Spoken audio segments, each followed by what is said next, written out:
that I might be able to discipline that so that I don't influence people's perceptions negatively, because when you influence their perceptions, you'll influence their behavior, and if you influence their behavior, what you'll do is you'll influence the result.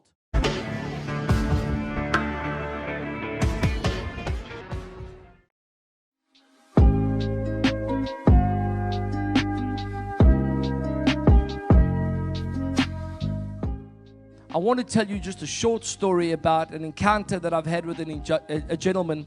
And for 2 times now, I've met with an industrial psychologist over the last 2 weeks. The first one was really just to have a conversation about leadership and about certain challenges in the world. And the second meeting that I had was for myself and this person to sit down and just start to unpack a little bit of my own journey so that I might prepare myself, so that I might run strong for the next 20 years. And it was an interesting conversation that I had with this industrial psychologist.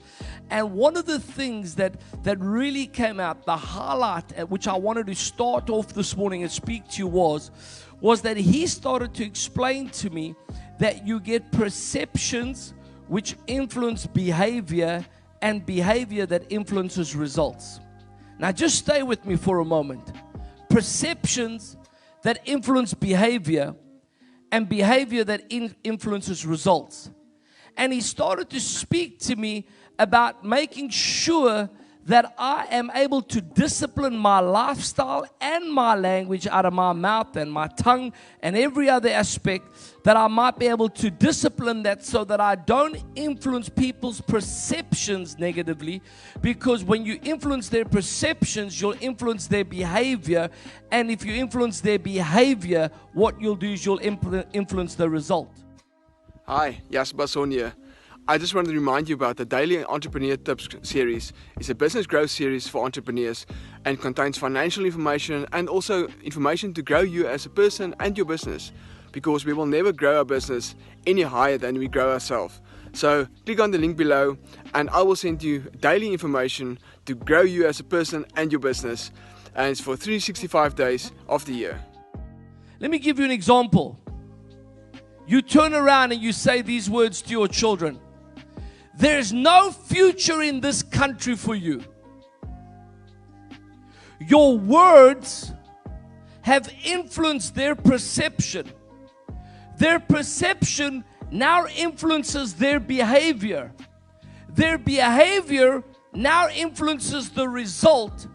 And then you have the audacity in a couple of years from now to say, I told you there was no future. No, my friends, there is a future if you're ready to create a future by changing your words so that you can influence the perception of our children. Friends, when you understand that your kid's destiny is in your hands or in your mouth, you would speak far more carefully, because as you speak, what you're speaking is either creating a hope or a fear. It's creating a doubt. And we've become so ill-disciplined with that which comes out of our mouths that we kill the perception of our kids. And so our kids grow up saying, oh, I was told by my family that there's no future for me, no future. And then they start to act like kids that have got no future. They start to wear their jeans, not even halfway. Their jeans are even just hanging on their ankles. And they're so not in the mood to study,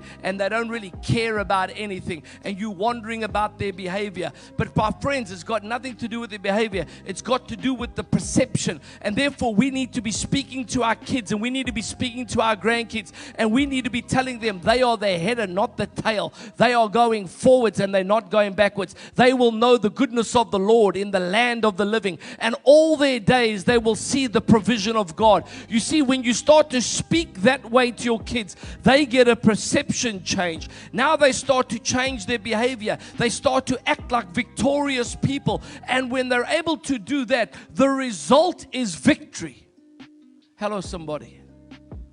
And myself and this industrial psychologist were speaking, and he was speaking to me on how I need to, as a senior leader, in the midst of my reality, I need to be making sure that I'm conditioning myself, and not only conditioning myself, but resting well and leading well and making sure that that which I speak is responsible to God's ability and not to my own emotions.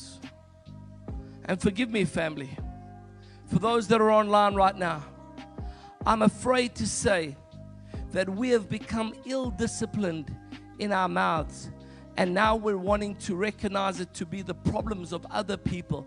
But if we were honest with each other, we'd recognize that if we could just change what comes out of our mouth, change our mindsets regarding the future, change, God could do far more.